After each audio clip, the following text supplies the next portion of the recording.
దేవుని పరిశుద్ధమైన నామమునకు స్తోత్రం కలుగునుగాక. కూడి వచ్చిన మీ అందరికీ వందనాలు తెలియజేస్తూ ఉన్నాను. ప్రభునందు సోదరి సోదరులారా, మనము ప్రతి దినము కూడా దేవుని వాక్యాన్ని వింటూ వస్తూ ఉన్నాం. మన అంశము దేవుడు ఎవరు అనే అంశం మీద ధ్యానము చేస్తూ ఉన్నాం. దేవుడు ఎవరు అనే అంశం మీద ధ్యానం చేస్తున్నాం కాబట్టి అందులో మనము 4 విషయాలు మనం విన్నాం. ఒకటవదిగా నీతిపరుడైన దేవుడు అని విన్నాం. రెండవదిగా స్వస్థపరచు దేవుడు అనే మాట విన్నాం. మూడవదిగా కృపాక్షమాపణలు గల దేవుడు. నాలుగవదిగా కరుణా వాత్సల్యములు గల దేవుడు. ఈ 4 అంశాలు మనము విన్నాము. ఈ దినమున 5వ అంశముగా ఆయన ఎవరు అనగా శాంతమూర్తి అయిన దేవుడు. దేవుడెవరు? శాంతమూర్తి అయిన దేవుడు అని. ఈ శాంతమూర్తి గురించి బైబిల్ చెప్తున్న మాట చూడండి. యోవేలు గ్రంథం 2వ అధ్యాయము. యోవేలు గ్రంథం 2వ అధ్యాయము 13వ వచనం మీకోసం చదువుతున్నాను. 13వ వచనం. మీ దేవుడనైన యెహోవా కరుణా వాత్సల్యములు గల వాడును, శాంతమూర్తియు అత్యంత కృపగలవాడు నై ఉండి తాను చేయనుద్దేశించిన కీడును చేయక పశ్చాత్తాపపడును గనుక మీ వస్త్రములను కాక మీ హృదయములను చింపుకొని ఆయన తట్టు తిరుగుడి. చిన్న మాట ప్రార్థన చేసుకుందాం. ప్రేమగల తండ్రి, పరిశుద్ధుడమైన దేవా, నీ పాదములకు వందనాలు, స్తోత్రాలు, స్తుతులు చెల్లిస్తున్నాం తండ్రి. ఈ దినము కూడా నీ సన్నిధి మాకు ఇచ్చినందుకై స్తోత్రం నాయన. కూడి వచ్చిన వారిని దీవించి ఆశీర్వదించండి. వస్తున్న వారు, రావాల్సిన వారు కూడా ఎందరో ఉన్నారు. దేవా, వారికి మరొక అవకాశం అనుగ్రహించి దర్శించండి. ఈ మైకు ద్వారా, యూట్యూబ్ ద్వారా ఎంతమంది వింటున్నారో వారి జీవితాల్లో కార్యం జరిగించి ప్రతిఫలం దయచేయమని, ఈ దీనదాసుని మరుగుపరచమని, మీరే మాట్లాడమని యేసయ్య నామంలో ప్రార్థించి అడిగి వేడుకుంటున్నాము తండ్రి. ఆమేన్. మంచిది. 5వ అంశంగా మనము ఆయన ఎవరు అనగా శాంతమూర్తి గల దేవుడు. అర్థమైందే? శాంతమూర్తి అని మాట రాయబడింది. ఎవరైనా చెప్పాలి. శాంతమూర్తి దేవుడు. శాంతము అనగా ఏంటి? శాంతము కదా. మీకు శాంతి కలుగునుగాక, మీకు నెమ్మది కలుగునుగాక కదా. నా శాంతిని మీకు ఇస్తున్నాను అని దేవుడు తెలియజేశాడు. బైబిల్లో ఇలాగ దేవుని వాక్యం చెబుతూ ఉంది. చూడండి, 23వ కీర్తన చదువుకుందాం. 23వ కీర్తన చూస్తారా? బైబిల్ ఉందా మీకు ఇక్కడ? 23వ కీర్తన 23వ కీర్తన 2వ వచనం చదువుకుందాం. 2వ వచనం. పచ్చికల చోట్ల ఆయన నన్ను పరుండజేయుచున్నాడు, శాంతికరమైన జలముల యొద్ద నన్ను నడిపించుచున్నాడు అని ఉంది. శాంతికరమైన జలముల యొద్ద నన్ను నడిపించుచున్నాడు అనే మాట ఉంది. ఎవరిని నడిపిస్తున్నాడు? ఇది రాసింది ఎవరు? కీర్తన అంటే దావీదు కీర్తన అని ఉంది. దావీదు కీర్తన. దావీదు గొర్రెలకు కాపరి, దావీదునకు దేవుడు కాపరి. అర్థమైంది కదా. దావీదేమో గొర్రెలకు కాపరి, దావీదుకేమో దేవుడే కాపరి.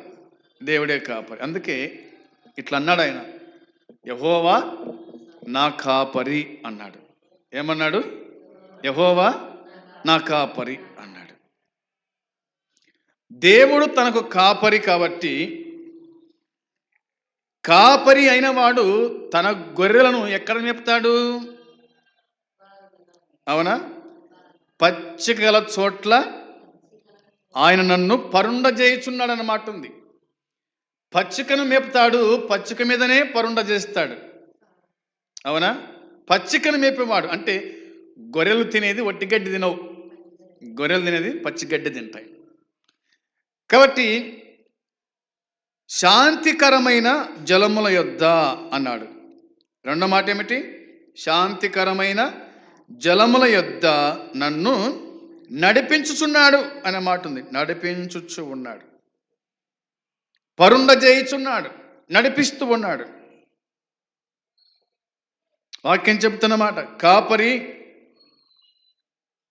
కాపరి సన్నిధిలో ఉన్న గొర్రెలు, కాపరి చేతిలో ఉన్న గొర్రెలు ఎంతో నెమ్మదిగా కదా, చింత చీకు లేకుండా, భయము భీతి లేకుండా గొర్రెలు ఉంటాయి.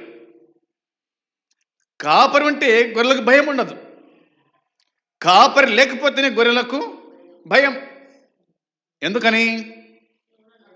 తోడెన్లు వస్తాయని, సింహాలు వస్తాయని, ఎలుగుబంట్లు వస్తాయని, కుక్కలు వస్తాయని, దొంగలు వస్తారని భయం. అదే కాపరుంటే గనుక భయం లేకుండా నిశ్చింతగా నెమ్మదిగా అవి కాపరి చుట్టూ పండుకుంటాయి.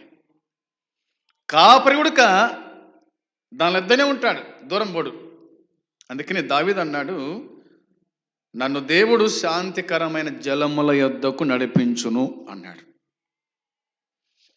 1వ కీర్తనలో ఇలా రాయబడిన చూడండి. 1వ కీర్తన 3వ వచనములో దేవుని వాక్యం చెబుతున్న మాట ఏమిటంటే, అతడు నీటి కాలవల ఓరను నాటబడినదై ఆకు వాడక తన కాలమందు ఫలమిచ్చు చెట్టు వలె ఉండును, అతడు చెడునంతయు సఫలమగును అని దేవుని వాక్యం చెబుతుంది. అర్థమైంది కదా? వాక్యం చెబుతున్న మాట ఏమిటంటే శాంతికరమైన జలములు అనే మాట ఉంది కదా, అదే 1వ కీర్తన 3వ వచనములో అతడు నీటి కాలువల ఓరన నాటబడిన వాడై అనే మాట ఉంది. నీటి కాలువల ఓరన నాటబడిన చెట్టు వాడిపోదు, అది ఎప్పటికీ పచ్చగానే ఉంటుంది. ఎందుకంటే దాని వేళ్లకు నీళ్లు తగులుతూ ఉంటాయి కాబట్టి అది ఎండిపోవడానికి ఆస్కారం లేదు, అది ఎండిపోదు, పచ్చగా ఉంటుంది, పచ్చగా ఉంటుంది ఆ చెట్టు అని దేవుని వాక్యం మనకు గుర్తు చేస్తూ ఉంది. అందుకే తన కాలమందు ఆకు వాడక తన కాలమందు ఫలమిచ్చు చెట్టు వలె ఉండును అనే మాట ఉంది. ఆకు వాడక తన కాలమందు ఫలమిచ్చు చెట్టు వలె ఆ చెట్టు ఉంటుంది. కాబట్టి దేవుడు శాంతికరమైన జలము యొద్దకు నడిపిస్తాడు అన్నమాట. ఆయన శాంతి శాంతమూర్తి కాబట్టి శాంతికరమైన జలముల యొద్దకు నడిపించేటువంటి దేవుడుగా లేఖనాలు మనకు జ్ఞాపకానికి తీసుకొని వస్తాయి. ఇక చూడండి, ఇర్మియా గ్రంథం 2:13లో, ఇర్మియా గ్రంథం 2వ అధ్యాయము 13వ వచనములో రాయబడిన మాట నేను మీకోసం చదువుతున్నాను. 2:13లో రాయబడిన మాట చూడండి. నా జనులు 2 నేరములు చేసి ఉన్నారు, జీవజలముల ఊటనైనా నన్ను విడిచి ఉన్నారు అనే మాట ఉంది. ఏమంట? జీవ జలముల ఊట అయిన నన్ను విడిచినారు. దేవుని ప్రజలు ఏం చేశారంట? ఇశ్రాయేలు ఏం చేసినారు? జీవజల నది అయిన దేవుణ్ణి విడిచిపెట్టేసినారు. విడిచిపెట్టొచ్చునా? విడిచిపెట్టకూడదు. కానీ ప్రభు అన్నాడు, వారు విడిచిపెట్టినారు. నా జనులు 2 నేరములు చేసి ఉన్నారంట. 1వదిగా జీవజలముల ఊటనైన నన్ను విడిచిపెట్టి ఉన్నారు, తమ కొరకు తొట్లను అనగా బద్దలై నీళ్లు నిలువని తొట్లను తొలపించుకొని ఉన్నారు. అన్నాడనమాట. కాబట్టి జీవజల నది అయినటువంటి దేవుడు మనకున్నాడు కాబట్టి మనం ఆయన విడిచిపెట్టకూడదు. మనం ఆయన వెంట ఉండాలా. అరణ్యములో దేవుడు ఆయన 20 లక్షల మందిని ఆయన పోషించినాడు. వారికి నీళ్లు ప్రవహింపజేశాడు. బండల నుంచి నీళ్లు ప్రవహింపజేసినాడు. అవునా? చేదుగా ఉన్న నీరు మధురంగా మార్చినాడు. ఆయనతో ఉంటే, ఆయనలో ఉంటే కనుక ఆయన ఏమైనా చేయగలుగుతాడు.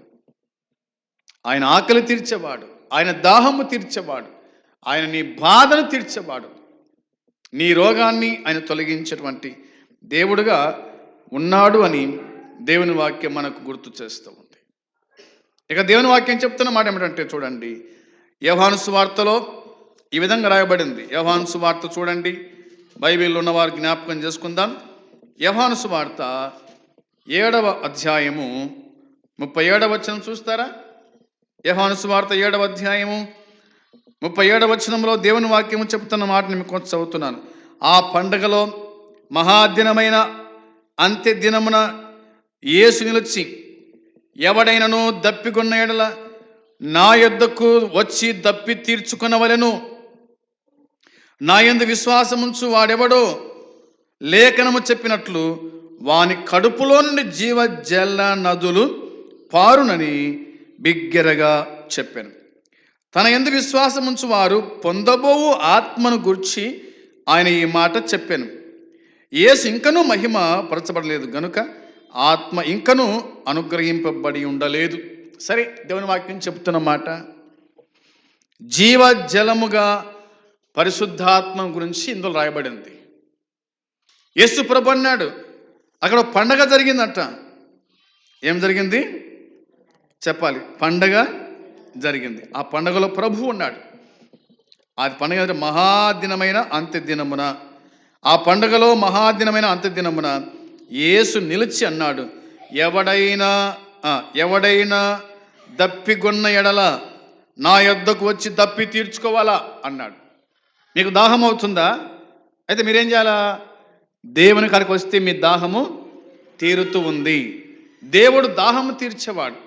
ఇప్పుడు మనకు దాహం అయింది అనుకోండి, మనం ఏం చేస్తాం? ఇంట్లో కుండకాడికి వెళ్తాం, కుండకాడికి వెళ్ళి నీళ్ళు తీసుకొని తాగుతాం. దప్పికైతే మనకేది మతుకొస్తుంది? నీరు మతుకొస్తుంది.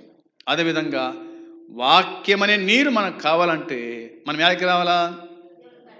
దేవుని కాడికి వస్తే వాక్యం అనే నీరు మనకు దొరుకుతూ ఉంది.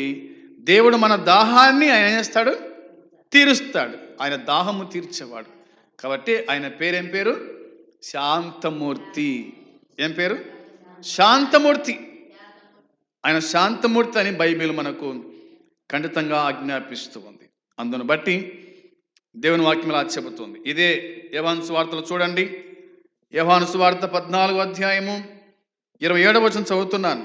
యోహాను సువార్త 14వ అధ్యాయము 27వ వచనములో రాయబడిన మాట చూడండి. 27వ వచనములో, శాంతి మీకు అనుగ్రహించి వెళ్ళుచున్నాను, నా శాంతినే మీకు అనుగ్రహించి వెళ్ళుచున్నాను. లోకమిచ్చినట్లుగా నేను మీకు అనుగ్రహించటం లేదు. మీ హృదయము కలవరపడనీయకుడి, వెరవనీయకుడి అని యేసుక్రీస్తు ప్రభు చెప్పిన మాట ఇందులో కనిపిస్తుంది. సోదరులారా, ఆదరణ గురించిన వాగ్దానము వారితో ప్రభు చేస్తూ ఈ మాట ఆయన చెప్పాడు. శాంతి మీకు అనుగ్రహించి వెళ్ళుచున్నాను అన్నాడు. అంత మాత్రమే కాదు, నా శాంతిని మీకు అనుగ్రహిస్తున్నాను చెప్పినాడు. నా శాంతిని మీకు అనుగ్రహిస్తున్నాను. నా శాంతి. అవునా? శాంతి అనగా నెమ్మది అనేది. అవునా? అందుకే మీ హృదయాలు కలవరపడనీయకండి, వెరవనీయకండి కదా అని చెప్పాడు. ఇంకేమన్నాడు దేవుడు అంటే, నేను వెళ్ళి మీ వద్దకు వచ్చేదనని మీతో చెప్పిన మాట మీరు వింటిరి కదా. తండ్రి నాకంటే గొప్పవాడు గనుక మీరు నన్ను ప్రేమించడలా నేను తండ్రి వద్దకు వెళ్ళుచునని మీరు సంతోషించుదురు. మీకు సంతోషము కావాలి, మీకు నెమ్మది కావాలి, మీకు శాంతి కావాలి. అందుకే మీ హృదయాలు కలవరపడనియద్దు, వెరవనియద్దు. నేను వెళ్తున్నాను తండ్రి యొద్దకు, నేను వెళ్తాను, నేను మరలా మీ యొద్దకు వస్తాను అని ప్రభువు చెప్పినాడు. ఆయన వెళ్తాడు, వస్తాడు. ఆయన వెళ్ళినవాడు రాకమానాడు కదా, కాబట్టి వస్తాను. ఆయన వెళ్తాను అన్నప్పుడు వీరి హృదయాల్లో ఆందోళన, కలవరం పుట్టిందనమాట. ప్రభు పోతున్నాడు, ప్రభు తండ్రి యొద్దకు పోతున్నాడంట, మళ్ళీ ఎప్పుడు వచ్చాడేం కథను అనే దిగులతో వాళ్ళు హృదయం కలవరపడెను అన్న మాట కనిపిస్తుంది. అందుకని నా శాంతిని మీకు అనుగ్రహిస్తున్నాను, నేను మీతో ఉన్నట్టే, నేను వెళ్ళినా కానీ నేను మీతో ఉన్నాను అని చెప్పినాడు ఆయన. అవునా? ఆయన వెళ్ళినా కానీ దేవుడు మనతోనే ఉన్నాడు. ఇప్పుడు మనం ఒక ఊరికి వెళ్తాం అనుకోండి, ఊరికి పోయిన తర్వాత మన మనసు అంతా ఎక్కడ ఉంటుంది? ఇక్కడనే ఉంటుంది కదా. ఇంటికాడ పిల్లలు ఏమయ్యారో, భర్త ఏమైనాడో, పశువులు ఏమైనాయో, అవునా, గొర్రెలు ఏమైనాయో, ఇట్లా మన మనసు ఇక్కడ ఉంటుంది. ఎక్కడ పోయినా కానీ మన మనసు మాత్రం ఎక్కడ ఉంటుంది? ఇంటి మీదనే, ఊరి మీద ఉంటుంది. అదేవిధంగా దేవుడు పరలోకం పోయినప్పటికీ ఆయన మనసు ఎక్కడుంది? ఆయన యందు విశ్వాసం ఉంచిన వారి మీద ఉంది అన్నమాట. అందుకే నా శాంతి మీకు అనుగ్రహించుచున్నాను అన్నాడు. వెళ్ళుచున్నాను, నా శాంతినే మీకు అనుగ్రహిస్తున్నాను, లోకం ఇచ్చినట్లుగా కాదు, నేను మీకు అనుగ్రహించటం లేదు. అందుకే మీ హృదయాలు కలవరపడనీయకండి అని ప్రభువు చెప్పిన మాట. ఇక దేవుని వాక్యం ఏం చెబుతుందంటే, బైబిల్లో ఇలాగా మనము చూడగలుగుతాం. చూడండి, 1 యోహాను పత్రికలో ఇలా చెప్పాడు భక్తుడు. 1 యోహాను పత్రిక చూద్దాం, బైబిల్ నుంచి 2వ అధ్యాయము 2వ వచనం. 2వ అధ్యాయము 2వ వచనం. యోహాను రాసిన మొదటి పత్రిక 2వ అధ్యాయము 2వ వచనము నేను మీకోసం చదువుతున్నాను, వినండి. ఆయనే మన పాపములకు శాంతికరమై ఉన్నాడు, మన పాపములకు మాత్రమే కాదు, సర్వలోకమునకు శాంతికరమై ఉన్నాడు అనే మాట రాయబడింది. ఈ మాట మనకు అర్థం కావాలంటే మొదటి వచనం కూడా చదువుకుందాం. అక్కడ ఏం రాయబడిందంటే, నా చిన్న పిల్లలారా, మీరు పాపము చేయకుండాటకై ఈ సంగతులను మీకు రాయిచున్నాను. ఎవడైనను పాపము చేసిన ఎడల నీతిమంతుడైన యేసుక్రీస్తు అను ఉత్తరవాది తండ్రి యొద్ద ఉన్నాడు అని చెప్పినాడు. నా చిన్న పిల్లలారా అన్నాడు. నా చిన్న పిల్లలారా, మీరు పాపము చేయకుండాటకై ఈ సంగతులు మీకు చెప్పుచున్నాను. చిన్న పిల్లలు పాపం చేస్తారా? ఏమండి, చిన్నపిల్లలు పాపం చేస్తారా అంటే, చిన్నపిల్లల పాపం ఉండదు. ఇలాంటి వాడిదే పరలోక రాజ్యం అన్నాడు దేవుడు. అవునా? ఇలాంటి వాడిదే పరలోక రాజ్యం అని చెప్పినాడు. అయితే వారు ఎప్పుడు పాపం చేస్తారు తెలుసా? ఊహ వచ్చినాక, జ్ఞానం వచ్చినాక, కొంత వయసు వచ్చినాక వాళ్ళు పాపం చేస్తారు. పాపపు ఆలోచనలు, పాపపు కోరికలు ఎప్పుడు పుడతాయి? అది మనకు బాగా తెలుసు. అందుకే నా చిన్న పిల్లలారా అన్నాడు. అంటే ఒకవేళ యోహాను అప్పటికప్పుడు ప్రభుని నమ్ముకున్న వాళ్ళని చూసి నా చిన్న పిల్లలారా అన్నాడేమో. ఎందుకంటే పుట్టినవాడు శిష్యుడే కదా, అప్పటికప్పుడు నమ్ముకున్నవాడు శిష్యుడే. కాబట్టి నా చిన్న పిల్లలారా, మీరు పాపము చేయకుండాటకై ఈ సంగతులు మీకు రాయిచున్నాను, మీకు రాస్తున్నాను. ఎవడైనను పాపము చేసిన యెడల నీతిమంతుడైన యేసుక్రీస్తు అను ఉత్తరవాది తండ్రి యొద్ద ఉన్నాడు. ఉత్తరవాది అనగా పరిశుద్ధాత్మ దేవుడు తండ్రి యొద్ద ఉన్నాడు అని అర్థం. ఉత్తరవాది అనగా పరిశుద్ధాత్ముడు అనే మాట గుర్తుపెట్టుకుంటాం. తర్వాత రాయబడిన మాట, ఆయనే మన పాపములకు శాంతికరమై ఉన్నాడు అన్నాడు. ఆయనే మన పాపములకు శాంతికరమై ఉన్నాడు. ఆయనే శాంతికరమై ఉన్నాడు. ఇంకా మన పాపములకు మాత్రమే కాదు, సర్వలోకమునకు శాంతికరమై ఉన్నాడు. మన పాపాలకు మాత్రమే కాదు, సర్వలోకము అనే మాట ఉంది. అవునా? సర్వలోకము నాకు శాంతికరమై ఉన్నాడు. ఆయన శాంతి, ఆయన శాంతి మూర్తి. శాంతమూర్తి. కాబట్టి శాంతి శాంతి అని కొంతమంది అంటుంటారు. కానీ మనుషులు ఇచ్చే శాంతి వేరు, దేవుడిచ్చేటువంటి శాంతి సమాధానము వేరు. దేవుడిచ్చే శాంతి సమాధానం అది వేరే ఉంటుంది. శాంతి కలుగునుగాక కదా. కొంతమంది పేరిట ఉంటుంది, శాంతమ్మ అని ఉంటుంది. శాంతమ్మ అనే పేరు పెట్టినంత మాత్రాన ఆమెకు శాంతం ఉంటుందా? ఆమె ప్రశాంతంగా ఉంటుందా? ఉండదు, ఉండదు. ఆమెలో ఇబ్బంది ఉంటుంది, రోగాలు ఉంటాయి కదా, నెమ్మది లేని జీవితం ఉంటుంది. పేరు శాంతే, కానీ శాంతి మాత్రం ఉండదు, శాంతంగా ఉండదు, శాంతంగా ఉండదు. కాబట్టి నా శాంతిని మీకు అనుగ్రహిస్తూ అని చెప్పినాడు దేవుడు. అది మీకు మాత్రం కాదు, సర్వలోకానికి, భూమి మీద ఉన్న ప్రతి మనిషికి నేను శాంతిని అనుగ్రహిస్తున్నాను. కాబట్టి నీకు శాంతి కావాలంటే, సమాధానం కావాలంటే యేసు ప్రభు యొద్దకు వస్తే ఆయన మీకు శాంతి సమాధానము అనుగ్రహిస్తాడు. నా యొద్దకు రండి, నేను మీకు విశ్రాంతి ఇస్తా అని చెప్పినాడు.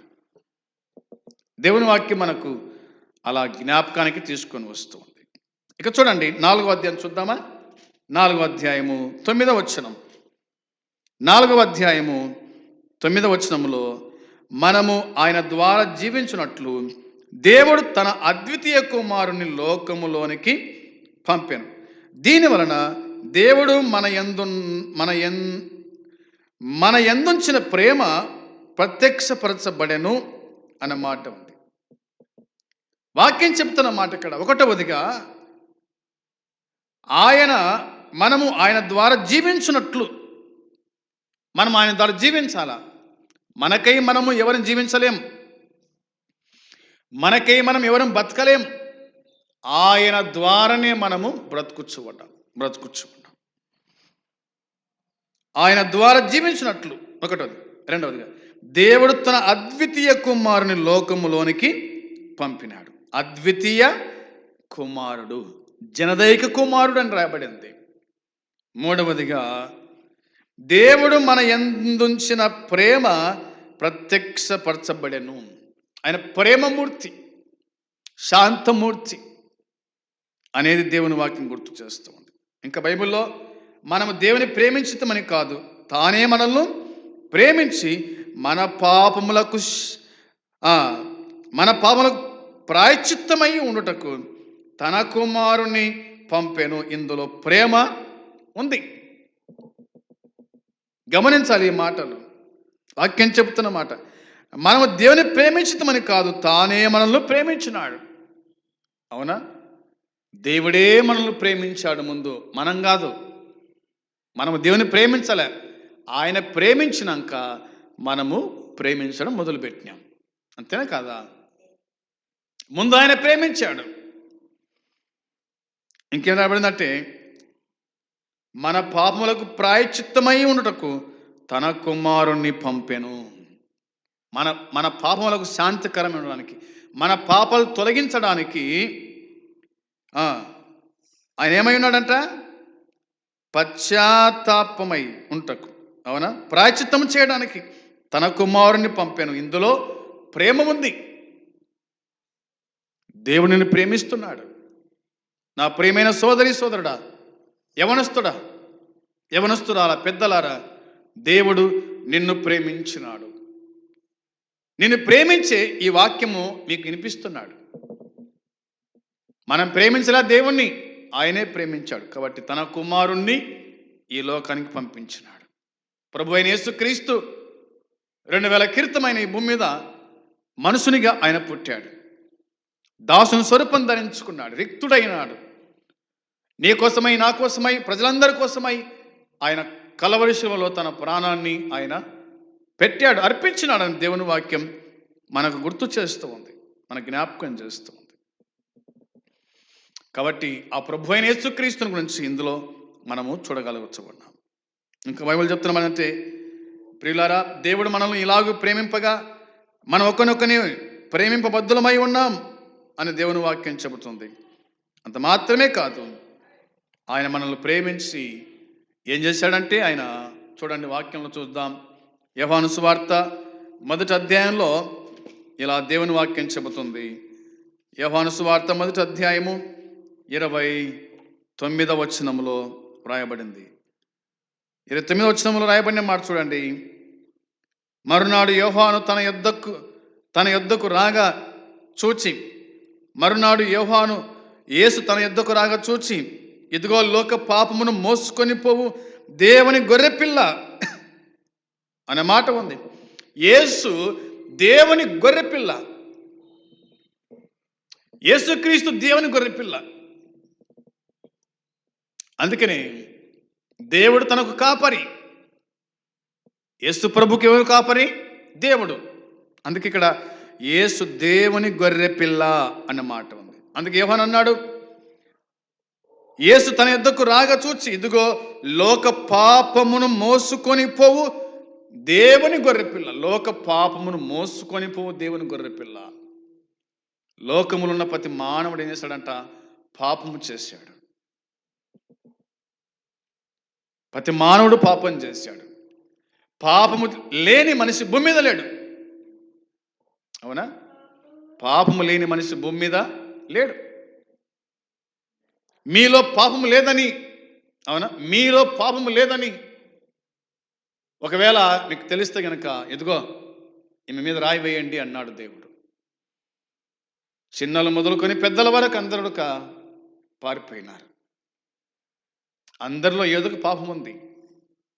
నీతిమంతుడు లేడు, ఒక్కడు లేడు. అందరు పాపము చేసి దేవుడు అనుగ్రహించే మహిమను పొందలేకపోతూ ఉన్నారు. కాబట్టి లోక పాపమును మోసుకొని పో దేవుని గొర్రెపిల్ల అని అన్నాడు. నా వెనక ఒక మనుషుడు వస్తున్నాడు, ఆయన నాకంటే ప్రముఖుడు గనుక నాకంటే ముందటి వాడు ఆయనని నేనెవరి గురించి చెప్పితనో ఆయనే ఈయన అని దేవుని వాక్యం గుర్తు చేస్తుంది. ఆయనే ఈయన అనే మాట ఉంది. నేను ఆయనను ఎరుగనైతిని గాని ఆయన ఇశ్రాయేలుకు ప్రత్యక్షమగుటకు నేను నీళ్ళలో బాప్తిసమిచ్చుచు వచ్చితనని చెప్పాను అనే మాట కనిపిస్తుంది. ఆయనే ఈయన, ప్రభు అయిన యేసుక్రీస్తు లోక పాపమును మోసుకొని పోవడానికి వచ్చాడు. అందరి కోసమై కలవరి శిలువలో తన ప్రాణము పెట్టినాడు. యోహాను సువార్త 3:16 దేవుడు లోకమును ఎంతో ప్రేమించెను కాగా తన అద్వితీయ కుమారుని యందు విశ్వాసం ఉంచువాడు అనే మాట కనిపిస్తుంది. నశింపక నిత్య జీవము పొందినట్లు ఆయనను అనుగ్రహించినాడు. దేవుడు లోకాన్ని ప్రేమించాడు. లోకములో ఉన్న నిన్ను ప్రేమించినాడు. ఆయన నిన్ను ప్రేమించాడు. కాబట్టి నీ కోసం ప్రభు నీ పాపభారమంతా ఆయన వీపు మీద మోసుకొని వెళ్ళాడు. యెరూషలేము మొదలుకొని గొలగొతా కొండ మీద వరకు తీసుకుని వెళ్ళిపోయాడు. ఆయన చేతుల్లో చీలలు, కాళ్ళలో పొడవాటి మేకు, డొక్కలో బల్లెం పోటు, శిరస్సు మీద మునకిటం పెట్టబడిన వాడై రక్తమంతా కార్చినాడు. నిలువెల్ల గాయాలు పొందినాడు.